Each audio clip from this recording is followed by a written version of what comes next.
Salut à tous les potos, bienvenue dans cette nouvelle vidéo. Aujourd'hui vidéo spéciale boxe parce que comment ne pas revenir et pas parler de ce match de légende qui a eu cette nuit. Le champion du monde, 4 détenteurs de ceinture mondiale, Anthony Joshua, s'est fait battre par Andy Ruiz, un boxeur un peu inconnu qu'on ne connaissait pas, même qui était pas prévu pour ce match. Joshua devait affronter un autre adversaire qui a été suspendu pour cause de dopage. Et Ruiz a été appelé un peu au dernier moment et a eu 2-3 semaines de préparation seulement et a réussi l'exploit de mettre Joshua KO. Joshua qui est détenteur de 4 ceintures mondiales, invaincu en 23 combats. Et Ruiz a fait l'impossible et ça a été un match de légende. Donc on va revenir un peu sur ce match. Donc on va revenir, on connaît Joshua, champion olympique 2012, détenteur de 4 ceintures mondiales, invaincu en 23 combats, qui était grandissime favori. On sait très bien qu'on l'attend contre les adversaires plus grands. On se rappelle de son match contre Klitschko, qu'il a battu Klitschko par un KO incroyable il y a 2 ans, et ça l'a propulsé. Mais il y a eu des critiques comme quoi il a peur d'affronter Wilder, Fury, des gros adversaires. Et on sait que Joshua peut-être a été fabriqué et peut-être a été surestimé par certains spécialistes de boxe et qui n'est peut-être pas si fort que ça. Bon, après c'est facile de dire ça après une défaite, mais je vais vous expliquer pourquoi. Mais déjà on va revenir sur le match. On regarde déjà les deux physiques, on voit très bien que Joshua est impressionnant. Il fait 1m98 pour 113 kg de muscles, alors que Andy Ruiz fait 1m86 pour 128 kg, mais vraiment de graisse. Vous voyez, bon après la vidéo n'est pas de très haute qualité, mais on voit que Ruiz c'est vraiment que du gras, voilà. Mais Ruiz après son palmarès, bon il a rien gagné, mais il a quand même 28 victoires en 29 combats, ce qui n'est pas non plus médiocre. Mais bon, on pensait qu'en plus avec le KO fulgurant de Wilder la semaine dernière en 127 secondes, que Joshua allait vite en finir et tout le monde pensait que Joshua allait le mettre KO au premier round. Donc on va un peu revoir le match. Donc voilà, le match commence un peu. Bon les deux, voilà, Ruiz est là, c'est le match de sa vie. Donc Ruiz il va quoi, il a pas trop peur. Voilà, les deux premiers rounds sont un peu comme ça. Les deux s'observent. Joshua, on sait très bien, n'est pas un assommeur. Et il va pas aller chercher le KO tout de suite. Il a besoin de boxer un peu. Puis Ruiz montre qu'il a pas peur, quoi. Donc vous voyez, voilà, c'est un peu deux rounds. Les deux premiers rounds ont été un peu comme ça, vraiment. Voilà, on s'est dit Joshua. Mais bon, Ruiz, on voit qu'il prend des risques quand même. Il voit qu'il montre qu'il est là. Il se dit, voilà, ça va pas être facile pour toi, mais bon, voilà. Les deux rounds ont été à peu près comme ça, donc on va quand même avancer un petit peu.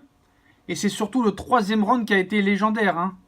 Là, je crois qu'on est au deuxième round ou un truc comme ça.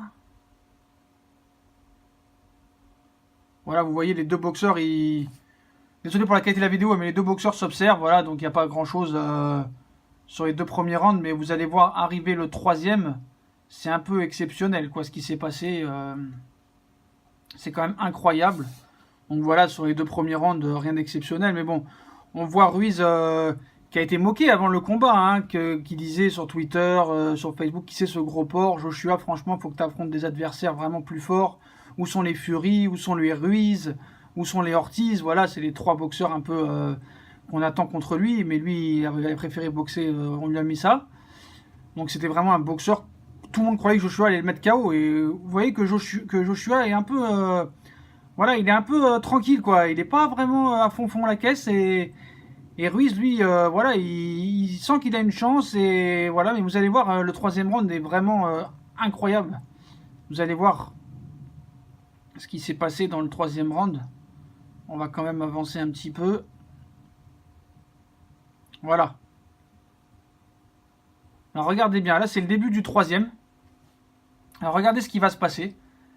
Là le troisième, Joshua va commencer à appuyer sur le champignon, et il va commencer à accélérer. Donc je ne sais pas si vous voyez bien. Désolé pour la qualité de la vidéo. Non, là c'est la fin du deuxième, voilà. Là c'est le début du troisième. Donc Joshua va commencer à accélérer. Et c'est là que ça va être révélateur pour Ruiz en fait. Quand Joshua va le mettre à terre, Ruiz va se dire j'ai plus rien à perdre. C'est déjà un exploit que je sois là, une opportunité, donc je vais tout donner et je vais prendre des risques et je vais aller le chercher. Donc regardez bien ce qui va se passer. Joshua essaye de trouver une ouverture, il observe. Voilà. Là, il le met par terre à Ruiz. Tout le monde se dit c'est terminé. Ruiz va se relever et Joshua va le finir. Mais Ruiz, là, il se dit, ça y est, là, j'ai une opportunité, j'ai plus rien à perdre. Quoi qu'il arrive, je vais perdre. Allez, je l'attaque et je l'agresse. Et c'est exactement ce qui va se passer. C'est dans le mental. Ça a été révélateur. Regardez. Allez, il n'a plus rien à perdre. Et allez, je l'attaque. Et je l'agresse. J'ai plus rien à perdre. Esquive. Et pof, regardez ce qui va se passer. Il l'agresse Joshua. Et pof, il met Joshua KO. Enfin, il le met par terre. Il le met à terre. Et là, tout le monde se dit qu'est-ce qui se passe alors que Joshua vient de le mettre KO. Il est champion du monde, toute catégorie presque. Il est invaincu. Qu'est-ce qui se passe? Un inconnu comme ça le met par terre. Là, Joshua, je sais pas ce qui se passe. Il va revenir au combat. Là, on se dit ça va partir de tous les côtés. Et Ruiz continue. Là, il se dit, j'ai vraiment une carte à jouer. Et là, tout le public est stupéfait. Tous les spécialistes sont stupéfaits. Les commentateurs, même moi-même, qui ne croyaient pas une seconde à cet exploit. Là, on se dit, on est en train de vivre un moment incroyable. Un moment de légende. Joshua, c'est quand même pas n'importe qui, mais peut-être qu'on l'a surestimé, comme je vais vous expliquer après. Et là, on voit Ruiz qui attaque, qui n'a plus rien à perdre. Là, il a des ailes, le gars. Il a des ailes, il n'a plus peur de personne, là. Et regardez ce qui va se passer à la fin du troisième. Là, il attaque, là. Il sait qu'il a pris le dessus sur Joshua. Là, il sait que c'est maintenant ou jamais. C'est l'inconnu. C'est Rocky contre Apollo. Alors, regardez bien.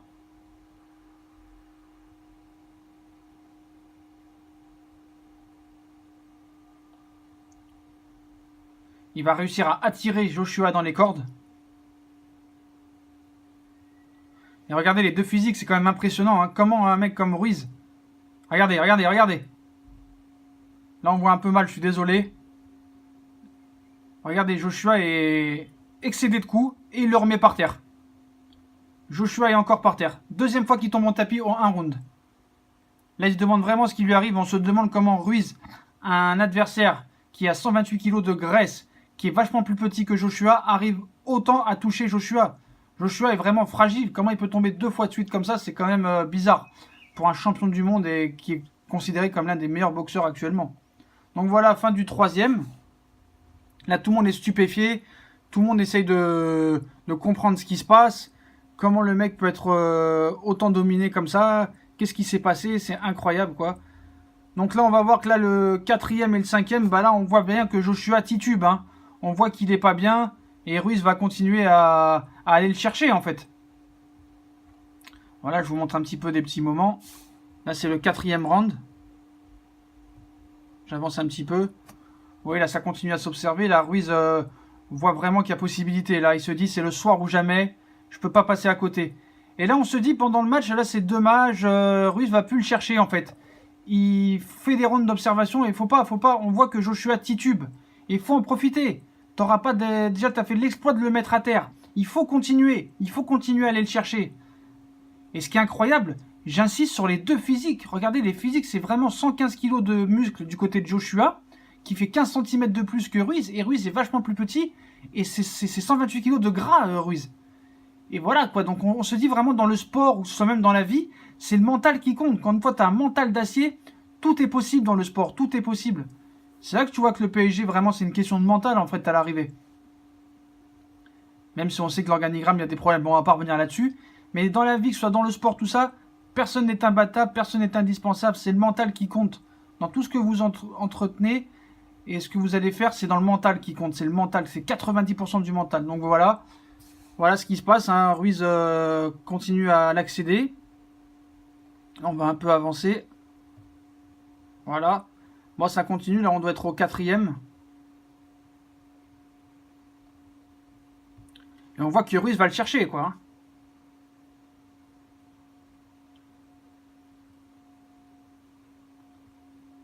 Voilà, on voit que ça commence à y aller.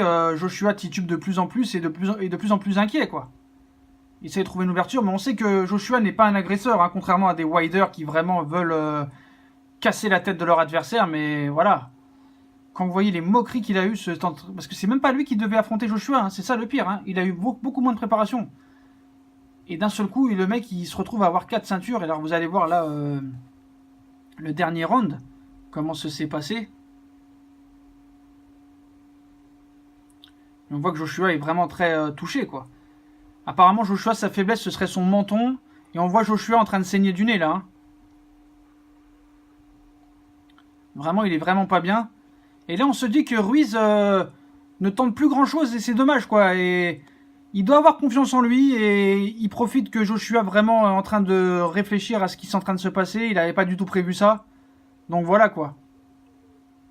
Après, il faut dire, Joshua, faut se rappeler qu'il a, pour moi, il a été créé de toutes pièces. Hein. En 2011, en championnat du monde amateur, il se fait mettre KO debout. En 2012, on sait que les JO ont été truqués, les Anglais ont été favorisés, donc on ne sait pas vraiment si Joshua a mérité sa victoire. Tout le monde dit qu'en finale, il avait perdu. On sait contre Klitschko, il l'a gagné, certes, mais il a été mis par terre. Il a trouvé l'ouverture grâce à un uppercut, où ça fait très mal à Klitschko.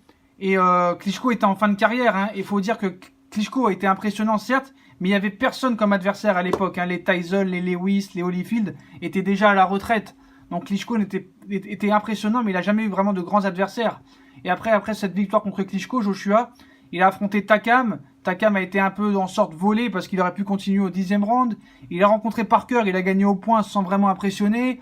Après, il a rencontré Povetkin, où Povetkin le touche au premier round. Et il l'a fait tituber. Et Joshua n'a pas vraiment de réaction à chaque fois. Alors vous allez voir, là c'est la fin du match. Regardez comment il l'agresse. Et là, Ruiz, on sent qu'il a pris le dessus, quoi. C'est impressionnant.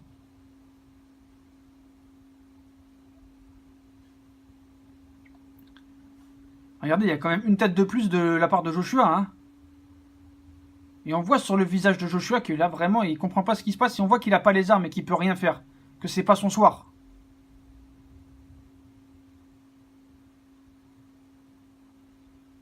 Regardez, il se tient au corps d'Ortiz. Donc voilà. Je crois que c'est là que ça va commencer à partir de tous les côtés dans pas longtemps. Alors regardez bien comment ça va se passer. La fin de ce combat, légendaire pour moi. Voilà, là c'était la fin du 5e. Et là c'est le 6e round. Et c'est là la fin du match. Donc regardez ce qui va se passer là. Là Ruiz va tout donner. C'est dans le mental que ça compte. Et c'est vraiment impressionnant. Tu te dis comme ça, un boxeur qui arrive de nulle part. Hein. Même qui avait un certain palmarès pas dégueulasse. Qui avait 28 victoires sur 29. Mais vous voyez les deux physiques qui sont incomparables. Hein. Il y en a un qui a une montagne de muscles. On sait que Joshua, il y en a qui disent qu'il est dopé. Ça n'a pas été prouvé encore, mais regardez comment il l'agresse. Regardez. Regardez comment il le touche au visage. C'est impressionnant. Et hop, Joshua par terre. Donc Joshua qui se relève aussitôt, mais là on voit vraiment qu'il voit plus clair. Hein. Là on voit vraiment qu'il est dans les nuages, il saigne du nez, l'œil est touché, il a des pommades sur les sourcils. Là il fait genre qu'il peut boxer, mais on sait que c'est... Là vraiment, Ruiz est en train de faire un exploit. Joshua, ça le fait rire, mais c'est un rire nerveux. Hein. Et là, Ruiz va repartir. Il sait que dans sa tête, c'est fait. Il sait que Joshua titube, tient plus debout. Et regardez comment il l'agresse. Et hop, une 4e fois au tapis. Joshua va se relever, mais l'arbitre va voir que vraiment là, il est vraiment pas bien et qu'il ne peut pas continuer. On n'est qu'au 6e round. Hein. Donc on n'est qu'à la moitié du combat. Hein. Donc il va retourner dans le coin. L'arbitre regarde Joshua et on voit qu'il saigne du nez. Les yeux ne vont pas bien. Et il décide de l'arrêter. Joshua un peu surpris quand l'arbitre l'arrête. Regardez, hop, Joshua il est surpris, mais voilà. Donc en fait, tout le monde là se dit c'est un exploit de Ruiz. C'était même pas lui qui devait affronter Joshua. Et là on voit vraiment que c'était exceptionnel, quoi. Hein. C'est Ruiz a réussi un exploit, même si Joshua l'a sous-estimé. Il y aura sûrement un match revanche. Joshua, on sait, a toujours refusé pour l'instant, a toujours repoussé des dates contre des adversaires potentiels comme le champion du monde Wilder, comme Tyson Fury. Tyson Fury et Wilder sont des mecs qui n'ont pas peur, qui prennent qui ils veulent quand ils veulent. Et ils n'ont pas peur. Joshua a toujours été dans la face. Voilà, donc on peut vraiment se poser la question, est-ce que Joshua est si fort que ça? On sait contre Fury et Wilder, il a toujours repoussé l'échéance. Wilder et Fury sont des mecs qui n'ont pas peur d'affronter qui que ce soit en fait. Et voilà, on peut se poser la question sur le vrai niveau de Joshua après ce match. Donc on sait qu'il y aura peut-être un match revanche. Est-ce qu'il va revenir? Parce que là vraiment je pense que les promoteurs sont pas contents qu'il ait perdu contre un adversaire de ce calibre-là, qui était vraiment pas au niveau normalement. Donc il faut se poser la question, est-ce que Joshua va revenir? Et comment il va revenir? Et contre qui? Est-ce que ça va être une revanche contre Ruiz? Je pense que oui, parce qu'en tant qu'ancien champion maintenant, il va avoir le droit à sa revanche. Donc on peut vraiment se poser la question. Puis voilà les potos, ils sont là qui kiffé la vidéo, comme d'habitude, on like, on partage, on commente, on s'abonne. Puis bon dimanche.